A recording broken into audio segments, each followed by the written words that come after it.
আসসালামু আলাইকুম, কেমন আছেন আপনারা? নাদিরাস কিচেনে আপনাদের সকলকে জানাই স্বাগত। আজকে বানাবো ম্যাঙ্গো সুইট বা পাকা আমের মিষ্টি। দুটো পাকা আম নিয়ে নিয়েছি, আমগুলিকে ব্লেন্ড করে নিচ্ছি। নিয়েছি পাউডার চিনি, পরিমাণটা আমি রান্নার সময় বলে দেবো।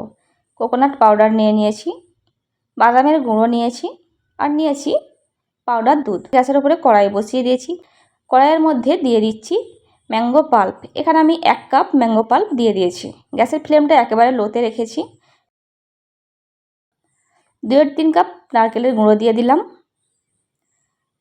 1/2 কাপ পাউডার দুধ দিয়ে দিয়েছি, 2-3 কাপ পাউডার চিনি দিয়ে দিয়েছি। দিয়ে খুব ভালো করে মিশিয়ে নেব। চিনিকে আমি মিক্সিতে গুঁড়ো করে নিয়েছি, তারপর ব্যবহার করেছি। আর নারকেলের গুঁড়ো আমি প্যাকেট কিনে নিয়েছিলাম, আপনারা চাইলে নারকেলকে কুড়িয়ে রোদে শুকিয়ে এটাকে পাউডার করে নিতে পারেন। দেখুন, এটা মিডিয়াম ফ্লেমে জাল করে নিয়েছি 20 মিনিট। তারপর দিয়ে দিচ্ছি অল্প একটু মেল্টেড বাটার। আপনারা অবশ্যই ঘি ব্যবহার করার চেষ্টা করবেন, আমার কাছে ছিল না তাই আমি বাটার দিয়েছি। এইবার এটিকে আমি হাত দিয়ে নিয়ে নিয়েছি, এভাবে দলা পেকে যাচ্ছে, তখন জানবেন পুরোপুরি সম্পন্ন হয়েছে। এবার আমি এটিকে নাড়া বন্ধ করেছি, গ্যাসটিকে অফ করে দিয়েছি। যতক্ষণ না এই টেক্সচার আসছে ততক্ষণ এটাকে গ্যাস থেকে নামানো যাবে না। ভেতরে লেয়ারটি তৈরি করার জন্য একটি বাটির মধ্যে নিয়ে নিচ্ছি 2-3 কাপ পাউডার দুধ। চীনাবাদাম আর কাঠবাদামকে গুঁড়ো করে নিয়েছি, তার সঙ্গে কাজু বাদামও দিয়েছি, দিয়ে এটিকে গুঁড়ো করে নিয়েছি শুকনো খোলায় ভেজে। দিয়ে দিচ্ছি 1-2 কাপ, 2-3 কাপ চিনির গুঁড়ো দিয়ে দিচ্ছি। দিয়ে হাত দিয়ে খুব ভালো করে আগে মাখিয়ে নেব। খুব ভালোভাবে মেশানো হয়ে গেছে। লিকুইড দুধ দিচ্ছি অল্প করে। আপনারা অবশ্যই টেবিল চামচ বা চা চামচ মেপে দুধটা দেবেন, না হলে কিন্তু খুব বেশি হয়ে গেলে আর মিষ্টিটা বানাতে পারবেন না। অল্প অল্প করে দিয়ে এটিকে মেখে নিতে হবে। শক্ত একটা ডো বানিয়ে নেব।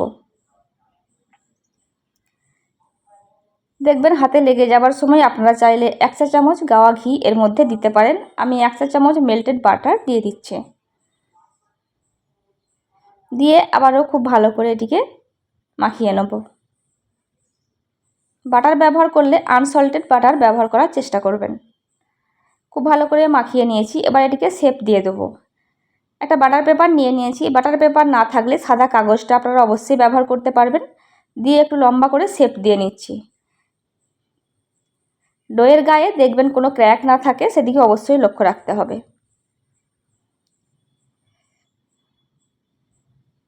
দেখুন আমি কিভাবে শেপ দিচ্ছি, আপনারা বুঝতেই পারছেন। এভাবে লম্বা করে শেপ দিয়ে নিয়েছি। তারপর এটিতে বাটার পেপার মুড়ে রেখে দিচ্ছি। আপনারা এটা বাইরেও রাখতে পারেন 15 মিনিট, আমি 10 মিনিটের জন্য নর্মাল ফ্রিজে রেখে দিচ্ছি। তারপর আমের মিশ্রণটি নিয়ে নিয়েছি, এটি সম্পূর্ণ ঠান্ডা হয়ে গেছে। এটিকে একটু বেলে নেব। এটা আমি কিভাবে বানাচ্ছি আপনারা অবশ্যই দেখতে পাচ্ছেন, তবে চেষ্টা করবেন এই লেয়ারটি একটু মোটা করে বানানোর, না হলে মিষ্টিটা কাটার পরে দেখতে একেবারেই ভালো লাগবে না। একটু মোটা করে বেলে নিতে হবে। দেখুন বেলে নিয়েছি। এরপর ওপরে বসিয়ে দিচ্ছি ভেতরের লেয়ারটি, দিয়ে এটিকে 2 সাইড থেকে বন্ধ করে দিচ্ছে। কিভাবে করছি আপনারা দেখতে পাচ্ছেন। এরপর জয়েন্ট মুখটা সমান করে দিতে হবে।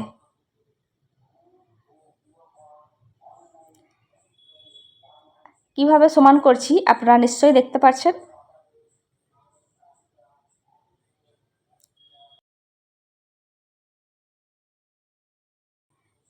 দেখুন সম্পূর্ণভাবে সমান করা হয়ে গেছে। এটাকে আমি এবারে বাটার পেপার জড়িয়ে রেখে দিচ্ছি 1 ঘন্টার জন্য নর্মাল ফ্রিজে। 1 ঘন্টা পর আমি আপনাদের দেখিয়ে দিচ্ছি। 1 ঘন্টা পর আমি নিয়ে চলে এসেছি। এবার এটা আমি আপনাদের কেটে দেখাবো। দেখুন কত সুন্দরভাবে সেট হয়ে গেছে। 2 সাইড থেকে একটু করে কেটে দিচ্ছি। একটু সময় নিয়ে আস্তে আস্তে কাটার চেষ্টা করবেন, আর যদি একটু বাঁকাটারা হয়ে যায় হাত দিয়ে একটু সমান করে নেবেন। দেখুন আমি কিভাবে কাটছি। এইভাবে প্রত্যেকটাকে কেটে নিতে হবে। আবার একটা কেটে দেখিয়ে দিচ্ছি। দেখুন প্রত্যেকটা কাটা হয়ে গেছে। আর এইভাবে আপনারা খেতে পারবেন। আমি একটু ডেকোরেশন করে নিচ্ছি। আমি একটু ফুড কালার দিয়ে ডেকোরেশন করছি। আপনারা চাইলে টুটি ফুটি বা কেক ডেকোরেশনের কিছু দিয়েও আপনারা ডেকোরেশন করে নিতে পারবেন। আবার ডেকোরেশন না করেও আপনারা খেতে পারবেন। দেখুন কতটা সুন্দর হয়েছে দেখতে, আর খেতে হয় অনেকটা মজার। বাড়িতে একবার হলেও বানাবেন আর আমাকে কমেন্ট করে জানাবেন আপনাদের কেমন লেগেছে। আমের সিজনে এই ধরনের মিষ্টি একবার হলেও অবশ্যই বানাবেন, আশা করি আপনাদের অনেক ভালো লাগবে। আমার রেসিপি যদি আপনাদের ভালো লেগে থাকে অবশ্যই একটি লাইক দেবেন। আরও নিত্য নতুন ভিডিও পেতে আপনারা ইউটিউব থেকে দেখে থাকলে আমার চ্যানেলটি সাবস্ক্রাইব করতে পারেন, আর ফেসবুক থেকে দেখে থাকলে আমার চ্যানেলটি ফলো করতে পারেন। ভালো থাকবেন সবাই, আমাদের দোয়া করবেন, বাড়িতে একবার হলেও বানাবেন। খোদা হাফেজ।